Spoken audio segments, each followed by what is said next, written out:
What would happen if a CEO discovered an employee scamming customers right there in front of him, without anyone realizing who he truly was? Late Saturday afternoon, with soft golden light slanting across the showroom floor, Samantha Reed stepped into Stormline Auto, feeling both relieved and quietly excited.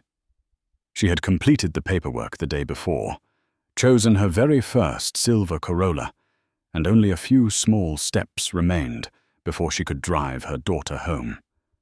No more waiting on rainy bus stops or booking Ubers. No more pushing a stroller across parking lots every morning. It felt like a dream, simple, modest, but hard, earned after years of saving every dollar through freelance bookkeeping for small businesses. But when the salesman, Damon Price, handed her a revised fee sheet for final approval, Samantha paused. Under the pale fluorescent light, she scanned the lines and her brow furrowed. "This electronic protection fee?" she asked gently, without accusation or confrontation. "Why wasn't this in the agreement yesterday?" The air in the room shifted. Damon's polite smile vanished, replaced by a subtle but cutting frown. "You already signed," he snapped, his tone suddenly sharper. "What are you questioning now? Just take the keys and go." Samantha flinched, not from insult, but from a deeply familiar feeling she thought she had left behind. Being dismissed, brushed aside, treated as if her voice didn't count. But this time, she wasn't alone. In the compact stroller beneath her seat lay her daughter, sound asleep, trusting without knowing that her mother would stand her ground. And behind an old brochure rack, just beyond a row of faded promotional flags, a man stood quietly observing. No one noticed him, the man in the old baseball cap, scuffed sneakers, holding a paper coffee cup. But that man was Thomas Ellington, founder of Stormline Auto, chairman of the company, and today, a silent witness watching his own business through the eyes of a customer being disrespected. No one inside the dealership noticed the man standing behind the dusty brochure rack, where the dim light filtered through a fogged-up window. His dark hoodie, plain jeans, and worn-down shoes made him look like just another passerby seeking shelter from the rain. But beneath that unassuming exterior were the sharp, focused eyes of Thomas Ellington, the man who had turned a lot full of used cars near the Southern Subway line into a chain of dealerships spanning 7 states across the American South. He wasn't here to cut ribbons or speak to the press. Thomas had arrived in Atlanta unannounced, without the luxury SUV, without a driver, without an assistant. He parked an old Civic 2 blocks away, walked through the morning mist, and entered Stormline Auto right as the morning shift handed off to the afternoon crew. No one recognized him, and that was exactly what he intended.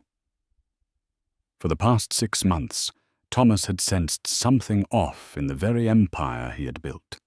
Sales remained steady, reports looked pristine, but beneath that polished surface came the faint sound of cracking, anonymous emails, subtle complaints in customer surveys, odd remarks from departing staff. None of it was serious enough to shake the company, but it was enough to keep him awake at night. And then he heard a name.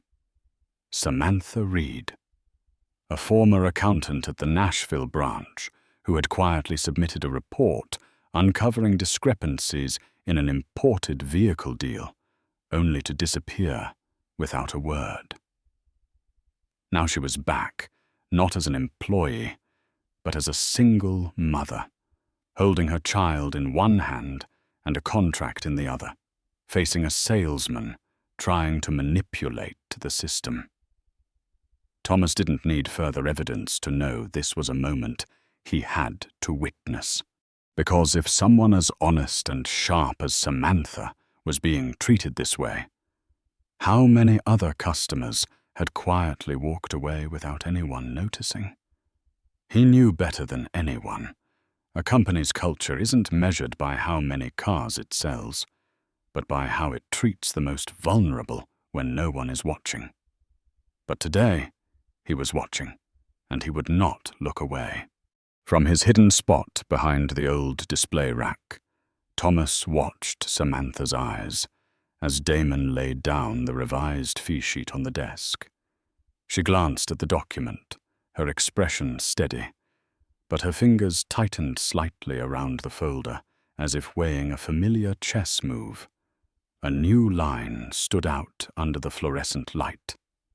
Mandatory electronic protection fee.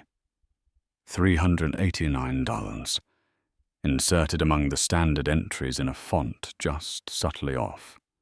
An ordinary eye might have missed it, but not Samantha's. She tilted her head slightly, then pointed to the line that read, "VN etching, completed," and asked calmly, "What is this? It wasn't there yesterday." Damon gave a dismissive laugh, as if everything were just a misunderstanding. "It's just the system updating itself. The total hasn't changed. We always add protection features to give customers peace of mind." His voice slipped past Thomas like a familiar melody, a rehearsed lie. But what shook Thomas wasn't the tone. It was the line, "VIN etching, completed." He was the one who had signed the directive nearly a year ago to eliminate that fee across the company, after discovering several locations were charging customers without ever performing the service. Every employee had been retrained, the software updated, the policy made clear, and yet here it was again, in front of him, in the hands of a former employee turned customer, like a slap to the founder's trust. Thomas took a step back, his heart beat slow but heavy. This was no clerical error. It was a deliberate, systemic act. And Damon wasn't alone. The question was no longer who made a mistake, but who was pulling the strings behind a process that allowed customers like Samantha to be cheated without consequence. But he needed more truth, more reaction from the woman now silently confronting injustice. And he knew that if anyone could draw the truth into the light, it was Samantha Reed. The small office next to the finance department was made of transparent glass, offering just enough privacy while still allowing every movement inside to be observed. Damon led Samantha in. The chairs were already arranged, the printer hummed softly, and a freshly printed contract sat neatly on the desk like a well-laid trap awaiting its target. Samantha sat down, clutching her folder tightly, eyes fixed on the page in front of her.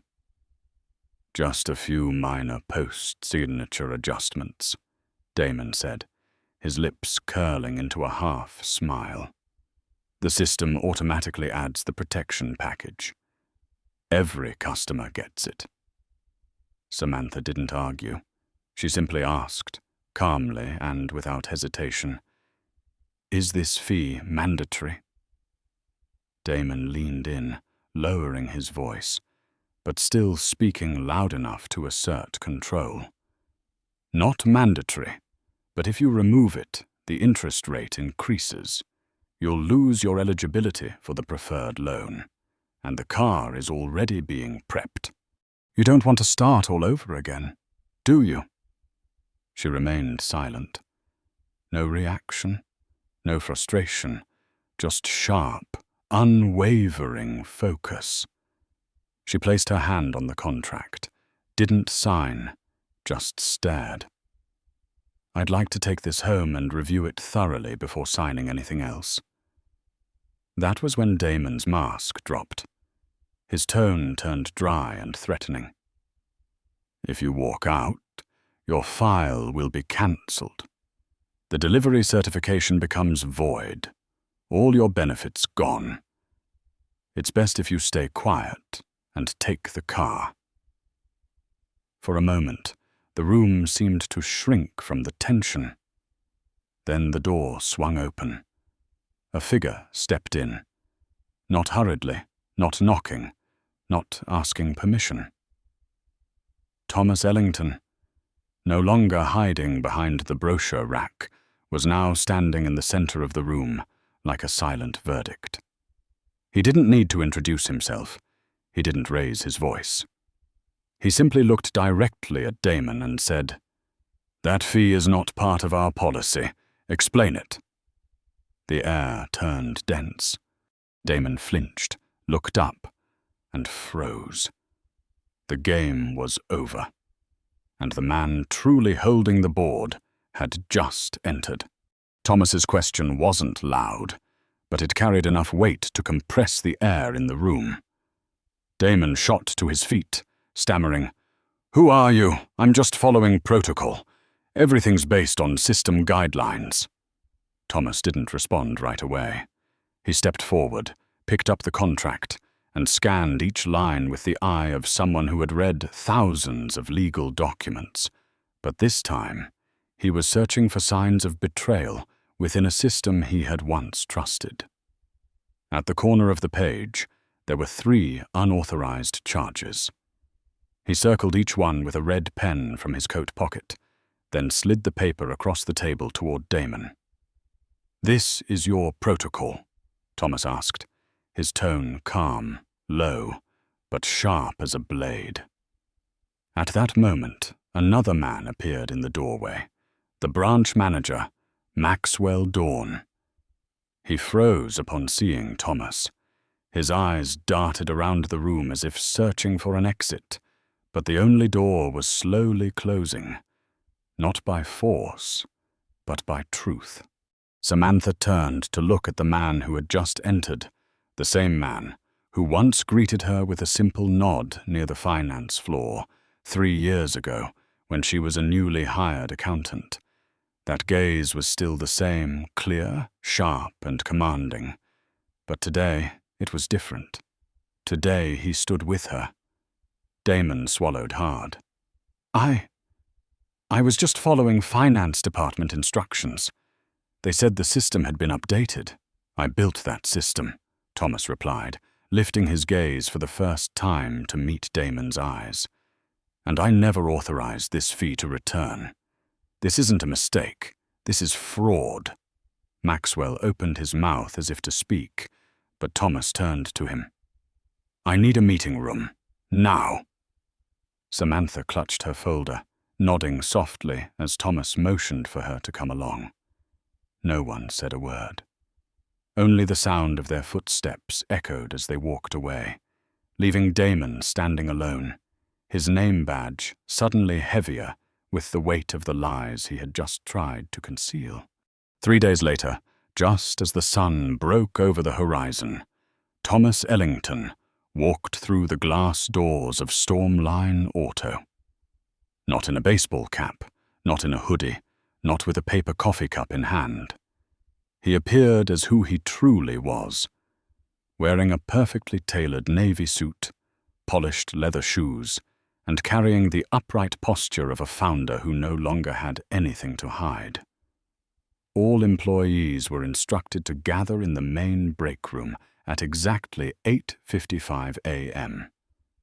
No one knew what was about to happen, but no one dared arrive late. Phones were silenced. No customers were received. No contracts were signed. No keys were delivered. The room, once a space for casual coffee and post-shift chatter, had fallen into a silence so still you could hear the rhythm of your own heartbeat. Thomas didn't hold a microphone. He simply stood at the center of the room, calm, his gaze sweeping across every face from the car washers and maintenance staff to the junior sales reps now standing nervously by the vending machine. "I started this company in 2004, he said, his voice low and steady. No investors, no partners, just a used car lot next to a barbecue joint, and a belief that if you treat customers with honesty, they'll come back." A few heads nodded gently. "I used to wash every car myself, hand over every contract personally, and I never once looked a customer in the eye and lied just to close a deal." He paused, his eyes landing on a young employee with his head bowed, Oliver, the lot attendant who had helped Samantha carry her baby stroller down the steps that day, without a single complaint. Thomas stepped forward, pulled a small envelope from his pocket, and placed it directly in the young man's hands. "And today, I'm the first to acknowledge that good still exists." Inside the envelope was a letter of promotion from parking lot attendant to full-time sales associate, complete with training and full benefits. No one clapped. They didn't need to. The silence was enough to etch into memory that from this day forward, real value would never be overlooked again.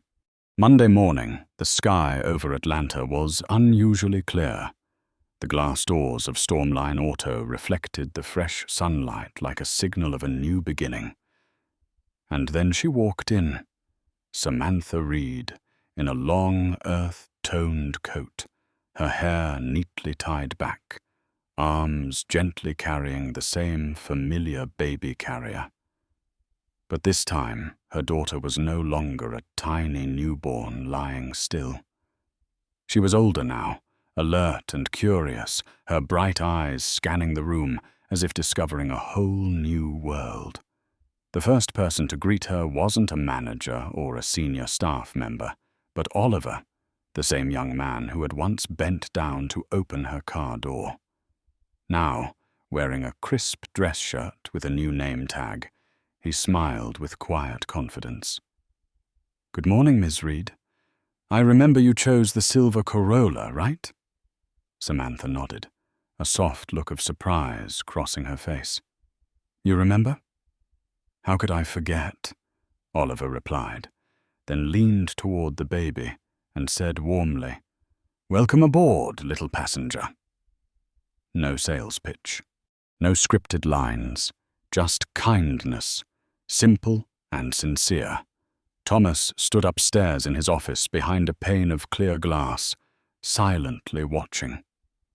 He didn't step out. He didn't need to. Because what mattered now was no longer who ran the company, but whether the person at the front desk truly listened. When Samantha signed the final form and received her keys, no one had to convince her. She smiled with gratitude, turned, and walked away, quietly, but with resolve. And in that fleeting moment, Thomas knew that the promise he once made to himself, to build a place where every single person would be treated like the very first customer, was finally taking shape, not through slogans, but through every quiet, honest, and thoughtful act that made someone feel seen. Just days after the new value statement was posted at the front of Stormline Auto, an internal memo was issued directly from Thomas Ellington's office. No flourish, no vague language, just a single line in the subject. Review all transactions from the past 90 days. A team of auditors was dispatched, unannounced and unscheduled. They sat quietly in the third-floor conference room, opening each file, reading every signature, scrutinizing every misaligned dot on printed forms.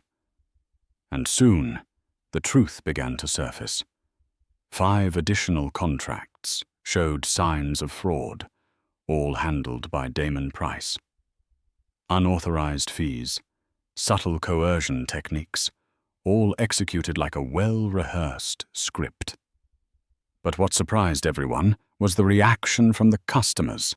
When the customer service team called each one, apologizing and notifying them of a refund, not a single person responded with anger. One middle-aged woman burst into tears during the call, overwhelmed by disbelief that a company would own up to its mistakes without needing a lawyer or social media pressure. Thomas didn't stop there. He invited all department heads and mid-level managers to attend a 3-week training on professional ethics and customer care. Some initially pushed back, claiming it didn't concern them. But after the very first session, where the full recording of Samantha and Damon's conversation was played, unedited, no one had anything left to say. Change did not come from slogans printed on the walls, but from the stunned expressions of people hearing, for the first time, a victim calmly and firmly describe her experience. By the end of that week, the atmosphere at the dealership felt cleansed. Nods of greeting felt more genuine, and customers' questions were answered with attention rather than impatience. A new wind had begun to blow through Stormline Auto, quietly, but strong enough to change everything. On Sunday afternoon, the sunset draped slowly over the worn wooden porch in the outskirts of Nashville. Thomas Ellington sat alone on a weathered rocking chair, holding a cup of black coffee in a chipped ceramic mug his mother had used throughout her final years. Resting on his lap was a faded photograph, a 10-year-old boy, standing next to his mother beside an old Cutlass Supreme, his face beaming, eyes lifted in pride. It was the day his mother had bought her very first car, on her own. No TO, signer, no payday loan, no one to lean on. Just savings from night shifts at the hospital. Back then, the salesman had sat down, turned each page of the contract, and patiently explained every clause, even with customers waiting behind her. No one rushed her. No one dismissed her. There was only simple kindness, needing no explanation. Thomas remembered that feeling clearly, the feeling his mother carried for the rest of her life. Being treated as someone who mattered, not as a line item on a sales report. That moment planted a belief in him, that kindness is not tied to the price of a product, but to the way it is given.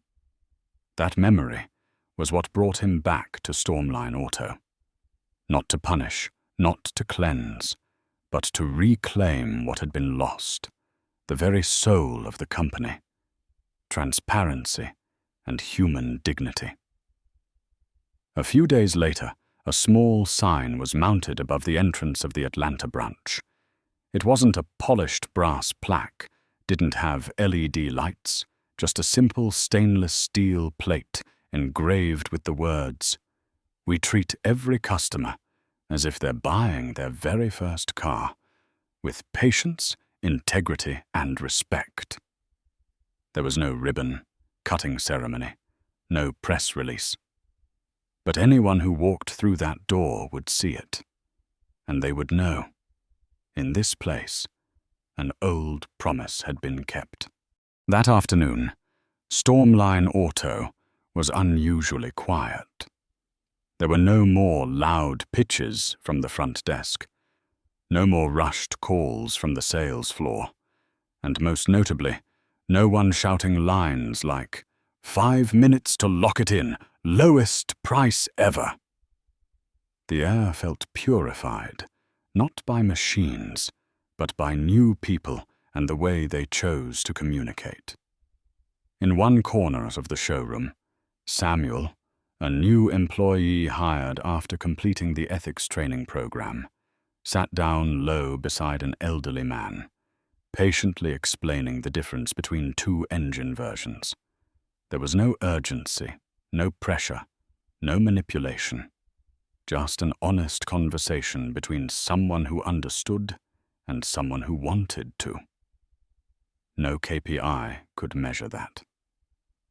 But Thomas Ellington, standing quietly among the rows of freshly polished cars, knew the value of that moment more than any revenue report ever could.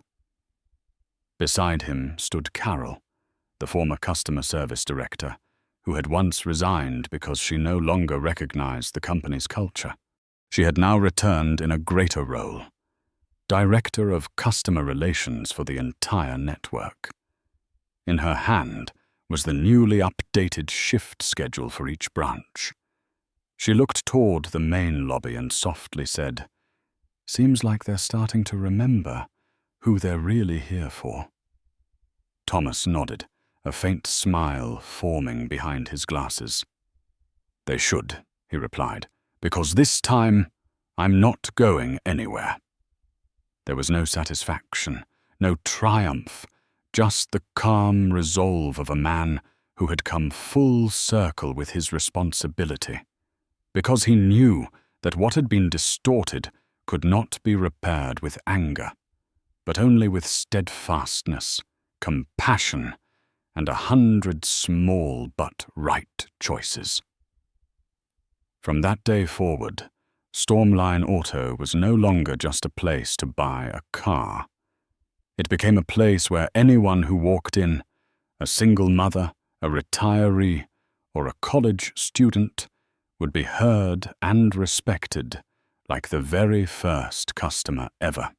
And in that way, the promise once made was finally kept, not through applause, but through the quiet confidence in the eyes of those who walked out feeling seen.